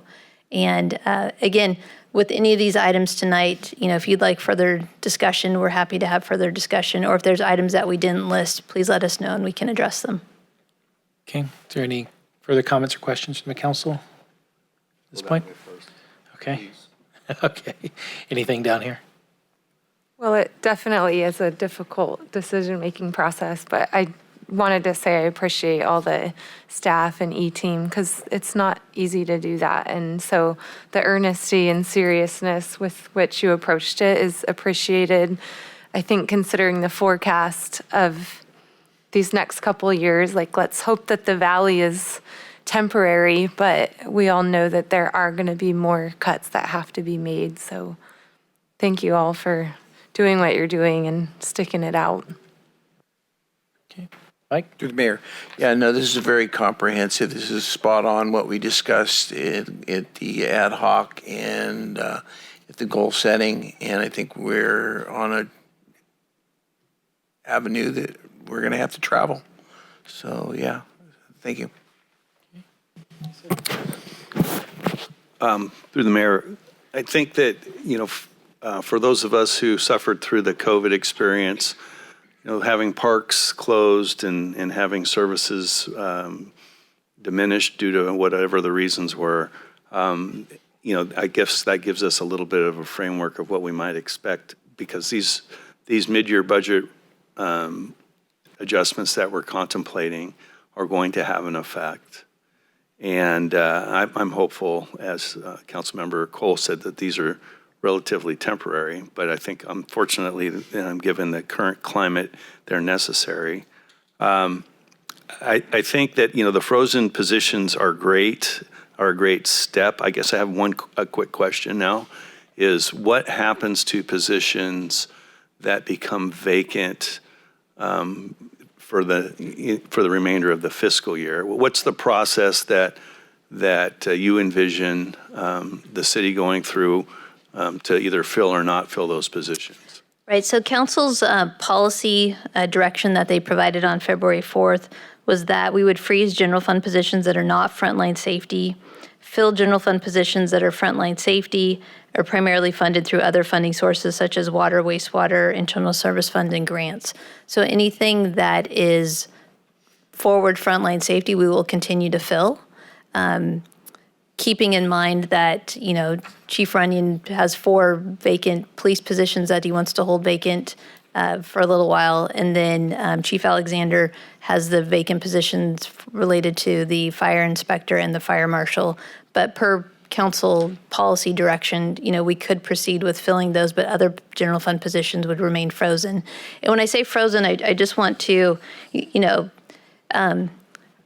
frozen, when you're talking to directors, that is a tough term because once you get a position in the budget, you want to keep it at all costs because it's hard to get it back. And so our definition of frozen is the position is still shown in the budget, but it's not budgeted. And so there'll be a contra account in the budget that reduces the budget by that amount. But the directors in the future, as more funding becomes available, they're not having to re-request those positions because the positions were previously approved in the budget. Thanks. I remember seeing a lot of zeros by positions in the past. I think kind of an overall statement as we start going through things like freezing plans examiners or contracting out plans review, et cetera. And I think this question came up. I know this question came up before because Ben has raised it. And I assume it's going to be punted to the Revenue Ad Hoc Committee, but for my colleagues up here, we really have to take a look at full cost recovery. And it's, we try to sit back and address increases in costs to take some of the burden off of businesses that might want to come here, et cetera. But if these positions are open, you're going to have to contract for those services. And if you contract for those services, and the city has had some good and not so good, in my opinion, experiences with contract services.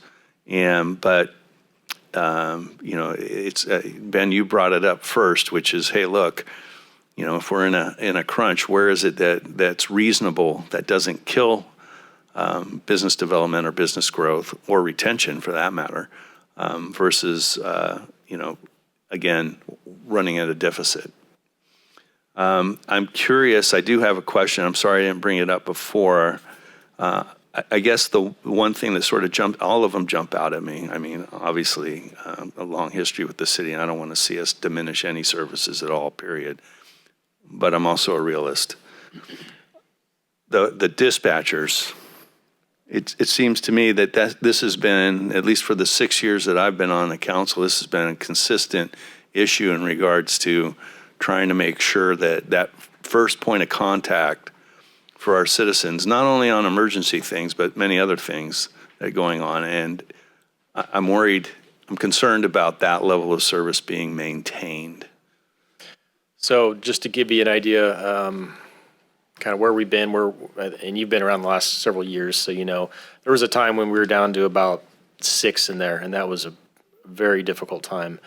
We currently have 12. 4 of those are in training, so they count, but they're not on their own, so they're there with someone else. And over the next, I'd say, 4 months or so, all 4 of those are slated to clear, which will bring us to 12 plus the supervisor. So 13 total, which we have not been at in a long time. So I share your concern with that.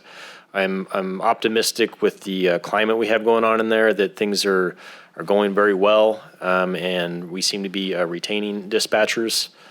I wouldn't lie to you. I'd love to fill those extra 2 just as to make sure we don't ever fall back, because just like police officers, they take a long time to hire and train. I mean, it's about a 1.5-year process by the time we get someone on their own as a dispatcher. So, like I said, I'm optimistic where we're at, and in fact, I looked today at overtime hours for last year for all employees, and last year we were still working through the shortages in dispatch, getting to where we are, and our dispatchers had crazy amounts of overtime because usually when one of them's gone, it's a 12-hour shift that has to be filled. So.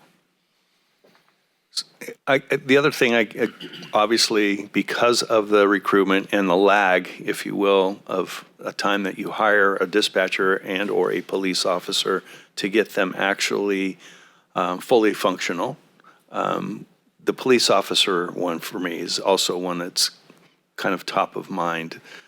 If we're freezing police officer positions, but we lose officers, then we're going to be playing catch up again, correct?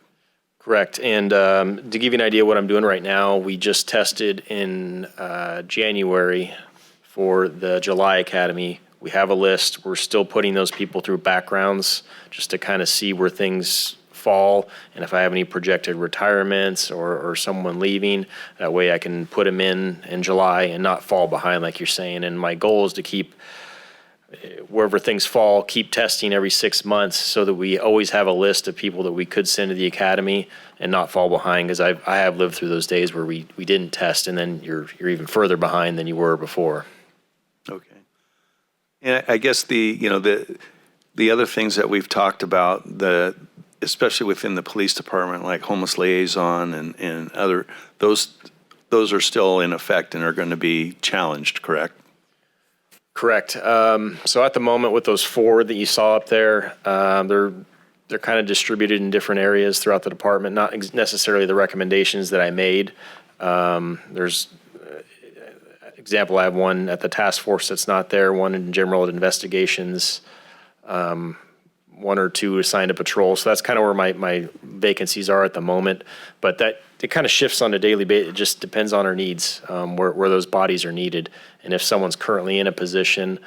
So we'll kind of evaluate that as we get into the budget cycle and what we could be looking at going into July versus right now. I don't think I have any other questions. Thank you for answering or addressing those. All righty, Ms. Langley, thank you. What we're faced with, I mean, we've got to face this as a team. And I know we had the discussions on bringing this forward tonight. And I think it's really important to us that, as you said, we show that we're together in this. These aren't easy decisions, and I know that all of our team takes great pride in everything they do. But I heard, as I met with the different labor groups and such, I heard it over and over that a lot of times, budgetary constraints go into effect and there's no ratification from us as a council. And then the next thing you know, the mayor's calling or the council member's calling or whatever, and then we're back to doing the same thing we were doing before and we don't realize what the intent was. I want to say thanks to the E-team because this was not lightly stepped into, and you guys have done a great job working through this and figuring it out. To residents, be patient. This hopefully will be short-lived, but we will see changes to level of services. We know that. And to the council, I would say remain resolute because we know we're going to get those phone calls. We know we're going to get people that are complaining about this and that. But we heard the voters loud and clear when we had the mechanism to fix all this and fix the rising inflationary cost, and we missed it by about 1,800 votes. So this is where we're at. So this is what we've got to do. Our team, bear with us. We will all get through this together. But this council needs to stand resolute behind the decisions that's being made by our city manager and our E-team. And I think that's the commitment from us up here. So with that. Just one thing to note in terms of the closure of the facility. So we will get together and pick an implementation date that gives us time to start notifying the public and posting so that the public knows when our modified hours are going to start. Okay. Through the mayor. I think one thing that I know we had this discussion was that doesn't mean that staff's not here doing work. Correct. Right. Staff will be here working. Maybe you want to clarify that is that, the general public's not going to have access to their city employees, but their city employees aren't getting a 3-day weekend. Correct. Yeah. I had a question today if the city employees won't get paid on Fridays. The city employees will be here, but having the closures gives them time to work on items with less interruptions. And with the cuts hitting across all departments, That's going to be important to make sure that they have that dedicated time. And it also gives them time to reevaluate how we provide services. Yep. Absolutely. And the follow-up to that is with everything that was proposed up here, this is not cutting a single employee at this point in time, because the one that you said was in process of transferring or whatnot, but this is, we're not eliminating any employees with everything that was brought forward tonight. Correct. Okay. Okay. Any other comments from the council? Hearing none, is there any comments from the public? If there's comments, go up to the podium, state your name and address for the record, and it's right there behind you. You would have 3 minutes.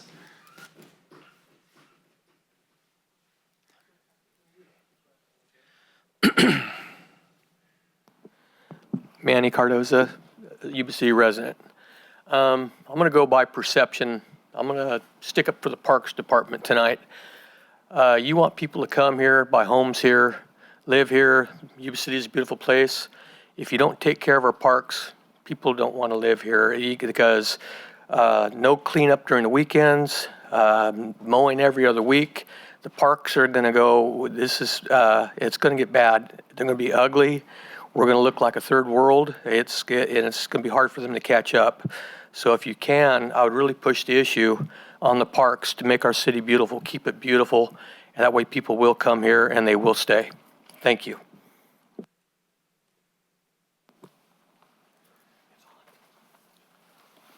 Thank you. Jerry Tolbert, lived in Yuba County, Sutter County since '69. If I understood you correctly, and maybe I didn't, you said that you're going to only be opened on the offices Monday through Thursdays, though the employees will still be there. Is there a reason why there isn't an alternating shift for that?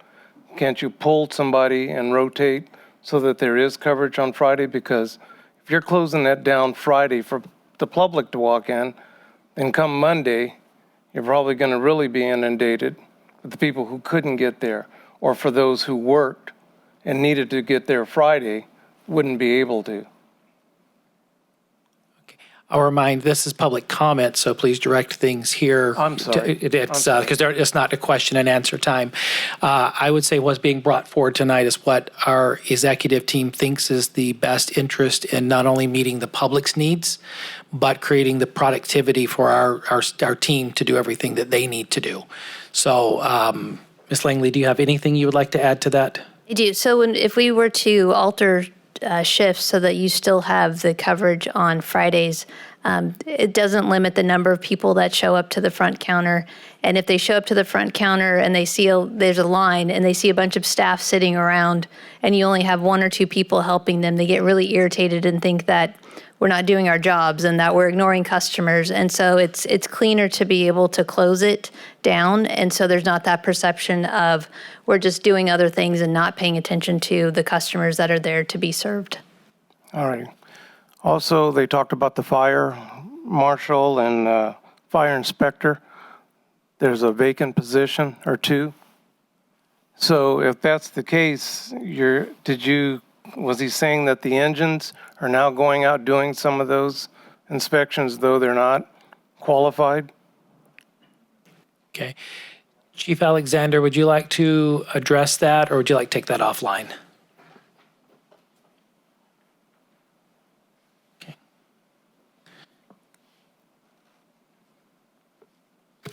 When we get to that point, personnel will be going out and conducting those inspections. They're not necessarily required to be a certified inspector per state mandated regulations. However, the way we built the ordinance to be able to recoup and charge costs for it, we said they needed to be a certified inspector to meet those. Okay, that's the part I missed. Thanks. All right. Thank you. Any other comments from the public? Any other comments from the public? Hearing none, I will bring it back to the council for any further discussion and/or action. Through the mayor. Yes, sir. I'd like to move to adopt a resolution approving the fiscal year 2024-2025 proposed budget reduction measures and corresponding service modifications. And I would second that myself this time. All those in favor say aye. Aye. Aye. All those opposed say nay. Ayes have it, and thank you, Ms. Langley, and thank you to our entire team. Moving on to agenda item 16, future agenda items. This is the opportunity to discuss with our city manager and the council items that came up for this meeting. We want to have brought back at a later date for the council. Is there anything the council would like to have brought back? Through the mayor. Yes, sir. I've had a couple of meetings now with the DBA on Plymouth Street, and they are looking for us to look into a downtown moratorium on tobacco sales for a period of time, 90 days, I believe is what it was. They've done a lot of extensive work. Blue Zone is behind this as well, and they brought a lot to the table. They've done their homework, and they would like us to look at this. All right. Anything else anyone has that they'd like to bring back at a future meeting? Okay. Seeing nothing, we will move on to reports and communications. The following reports and communications are provided for information, and so we'll start with our city manager. Thank you. So at the next council meeting, Chief Alexander will be bringing forward recently released fire hazard severity zone maps for Yuba City, and there's a portion in the southeastern portion of town that's in the moderate zone. We'll also have Development Services bringing forward, again, the discussion related to mobile vendor ordinance. And then finally, I just really want to congratulate the entire team, police, code enforcement, related to 640 Tabor Avenue. And that's a property that the neighbor has come in a couple of times to complain about. And with Boone Bragdon, who's our code enforcement officer, with the assistance of the police department, they went in and red tagged the building, were able to clear it, and then today they brought in the Conservation Corps team to clean the exterior perimeter of the facility. And so great job to that. And I also just want to thank Boone for his enforcement efforts last week related to some of the mobile Valentine's vending that was going on. So thank you. Thank you. We'll come to council reports. Councilmember Cole. Okay, so I've had a busy couple of weeks. Thank you to Chief Runyon for organizing, where'd he go? My ride along with Martine. That was very enlightening, and it was actually exciting too at times. He thought we were about to have a chase, so it didn't happen. But what else? I was supposed to go, I believe, to a Sabufka meeting as your alternate, Dave, but Mike ended up going. So thank you so much, Mike, for doing that. And then I did meet with Marnie Sanders with Blue Zones, as I've been assigned to that committee, and I'm really excited to get going with that. But learned a ton also. And then too, just kind of had check-in meetings with Ann and Jesse Alexander. So thank you. The last thing, the Chamber Gala. So it was good time with Mark and Wade. And it was a great event. Very impressed. Thank you. Councilmember Pasquale. Thank you, Mayor. Yes, I did go to Sabufka for Councilmember Cole. They basically went over budget items, and I nominated our vice mayor for chair of that position. So he is our new chair for Sabufka. Went to the, we bought a table for the food pantry. I think that's what it is. Food bank, which was very well attended, and it was good to see a lot of really, really dedicated people that get the hungry people fed.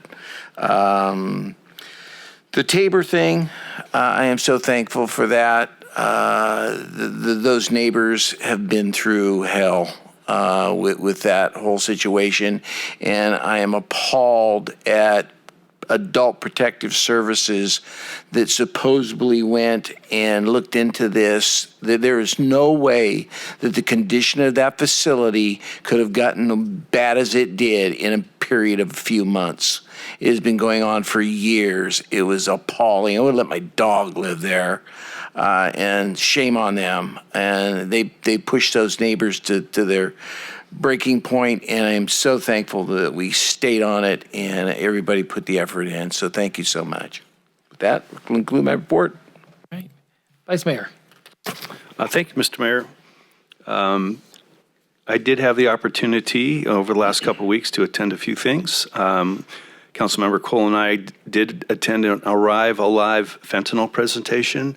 And if you thought you knew anything about this nasty drug called fentanyl, go to these things because it is an eye-opener. This drug is infiltrating our community in ways that, and disguised in ways that you would not believe, I'm sure. Chief Runyon's very familiar with this, but this was an awareness thing, and there's a website, and I'm hopeful that we're able to put that up on our social media sites as well, just to continue to increase the awareness. The amount of fentanyl that can kill somebody is almost infinitesimal. It's just so small. But anyway, that was a very eye-opening presentation for me. SACOG I'm on the Transportation Committee in addition to the board. One of the things that I think you'll find interesting as a group anyway is, those little cell phone boxes along the highway? Those are going away. And there's a different method by which you can use your cell phone to call. There's a couple of areas that they're going to keep those, but what they were finding is that the vandalism and they're stealing them for parts and all kinds of stuff. So those yellow boxes, you might see a few in really remote areas, but other than that, you're not going to see that. Food bank dinner. Super organization. I can't even begin to tell you how impressed I am with the amount of food that they get out into our community. Mike mentioned Sutter Butte's Flood Control Agency, also known as Sabufka. I wish Wade is here. One of the projects, we call it Wade's project. If you look at there's a big sandbar that's growing at the confluence of the Feather and the Yuba Rivers, which is, it's something that he's been passionate about because obviously it does restrict flow. I don't know what it's going to look like after these high flows, but the Yuba Water Agency, Sabufka was trying to talk with the Yuba Water Agency because Yuba Water Agency is well-heeled, to try to get them to deal. And all of a sudden, guess what? Yuba Water Agency is now interested. And most of that has to do with the fact that fish aren't able to navigate up the river. So for whatever reason, at least, hopefully we can get that going. The Chamber Gala, nice, very nice event. Had a lot of fun. Chose not to get into costume, but I guess Tony covered that for us. So no, I'm just kidding. Anyway, we love the Chamber. We love the partnership. So thank you. I guess the final thing that I'm going to bring up. Well, let me back up real quick to Boone, because I don't often get to praise the code enforcement people. One of the things as a city council person I consistently get communicated about is the pop-up vendors. And whether it's food or commercial items like the Valentine's deals. And so we did get a notification of the enforcement efforts. We are, as time permits and as resources permit, we are dealing with that issue. And this is something that's going to continue to come up because our brick and mortar folks that are paying business license, that are paying the health department fees and are paying, sales tax and are keeping the food safe. This is an issue that we continue to have to try to navigate. And there's a balance, right? You don't want to be someone's out there just trying to eke out a living. I get it. But at the same time, we have to make sure that it's done in a regulated way. The final thing is, and I should have mentioned this, I'm becoming more and more deeply concerned, and this is just one council person's opinion, with the status and the state of Adventist health in the hospital in our community.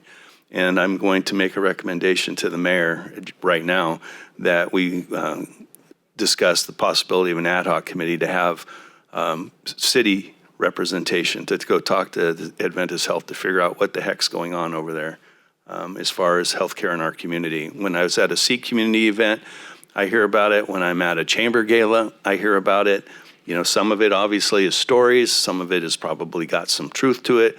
But we don't have an actual mechanism whereas this city council sits down with the leadership of the hospital. And being as it is the only hospital in our region, I think we deserve to have that level of discussion with them on a regular basis. So I send that to you, Mr. Mayor, to consider, and we can talk about any of the five of us, but we need to have that face-to-face contact right now because I am deeply concerned about what's going on over there. All right, we will take that one offline and we'll figure it out between the two of us. So, been a busy couple weeks for myself. We did the food bank dinner, and I want to bring out something, especially when we talk about all these budget cuts, and you brought it up. When we go to these events, one thing this council does is we spend our council dollars, our salaries, to go to sponsor these. It doesn't come out of the general fund. We've done that for all 6 years that Mark and I have been on here together, and it's continuing on. So know that when we're doing these things, it's not coming out of any of the general fund. It's coming out of our personal pockets. Food banks, wonderful organization. They feed a lot of people around here, and we've got to continue supporting those. Janelle, sorry, the commute was hell on Friday night for me, so I was 10,000 miles away. But I hear it was a great time, and I like the work you guys are doing at the chamber. The last 2 weeks really primarily spent with me was being a delegate representing our city with our sister city and getting an understanding of a couple of things. Number one, just how really good we have it in our city in relation to our sister city and other cities around. Two is, like I said earlier, looking at how other communities have grown and what the mechanism was. And our sister city did not start growing until they had, the railway was extended in. And then a second railway was extended in, and that just started exploding it. And I've got a picture on my phone. They have a big cup of noodle factory there as well that came in because of it, and some others. So it's kind of neat. Very honored by the Sister City Association or delegation, which is headed by Mr. Takagasa. Treated for the first time to a private VIP tour of the National Diet, which is their state house, their Congress. That's where the emperor will come in for opening day, the prime minister. They have a House side and a Senate side. Took us behind the veil, showed us how it worked, rolled out the red carpet, and that was all done by the House of Representative member from the Toride district there. And I cannot pronounce what the county is or the parish is, but that's who set that up. Wonderful visit of the facilities around. Again, cities take care of everything. I got to go into the schools and experience what it's like to go to class in Japan, and it's quite different. And the kids were wonderful and polite. Not that ours isn't, but it was totally different. What amazed me, 8th grade science class. They're learning about nuclear power and radiation. I don't think we do that over here. I walked in and could not understand, but I'm looking at it and going, that's a nuclear reactor up there, and they're talking about radiation, but 8th grade, they're doing that over there. That should tell you something. Then we go to English, and they're learning English in haiku. And so they're learning how to put phrases together off of things they see. And it was utterly amazing to watch that. And then go into physical or PE, which got to participate in a little bit of, I forget the name of it, but it was kind of like a form of jitsu. And I don't know anything other than how to say it. But they had me swinging wooden swords, and I had a helmet on, and Spencer I got a picture, he hit me in the head. So is that a workman's comp claim? Oh, okay, just checking. But wonderful time with the staff there and the principal there, gracious host, to see that further through the facilities, the fire department, which I sent Chief Alexander a picture from over there, and thank you to our guys here that got me 6 years ago going up 105 feet in our bucket. Theirs is much smaller. And thankfully, I didn't know what you told me earlier, but there's probably 20-mile-an-hour winds up where we were, but 105 feet straight up in the same type of bucket. And he points out before, you didn't notice that the truck was leaning? No. I'm 105 feet up in the air, but they were very gracious. And because I'd been up an hours, it was just a wonderful experience. City Hall, learning their history, learning how they relate and how closely similar our cities are. And they face the same challenges. They are going through an extraordinary time of budgetary problems and cuts, because right now the dollar is very, very strong, and the yen is very cheap for us. but their costs are still going up and they have to describe. I want to put this in perspective because I had to jump on to a meeting while I was there and I didn't have AirPods for my phone. Apple sets the price worldwide. They're $390 for AirPod Pros.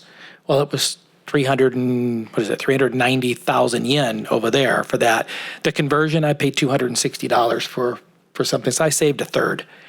That's how strong the dollar is. And so when you compile that or compound that with everything they've got going on, they're really struggling.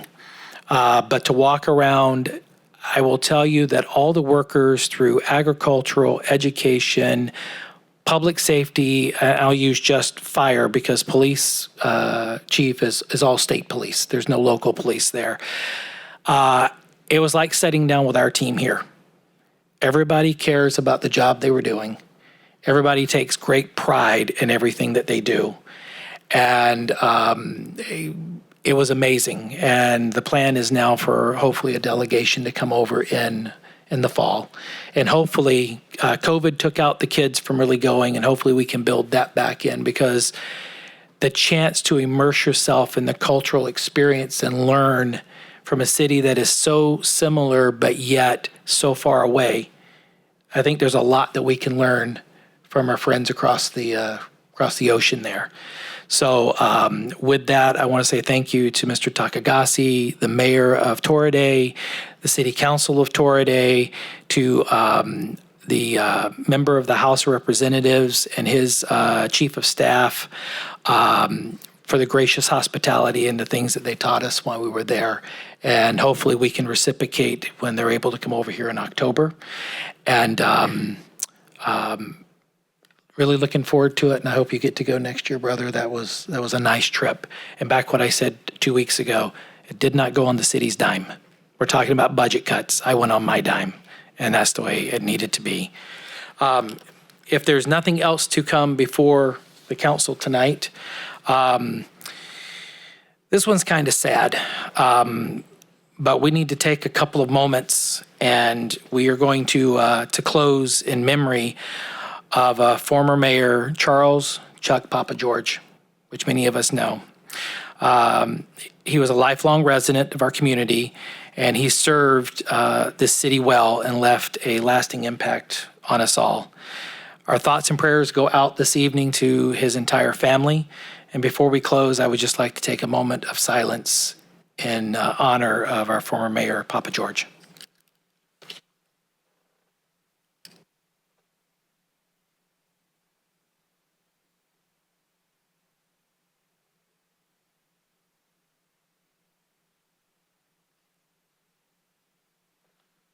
We stand adjourned.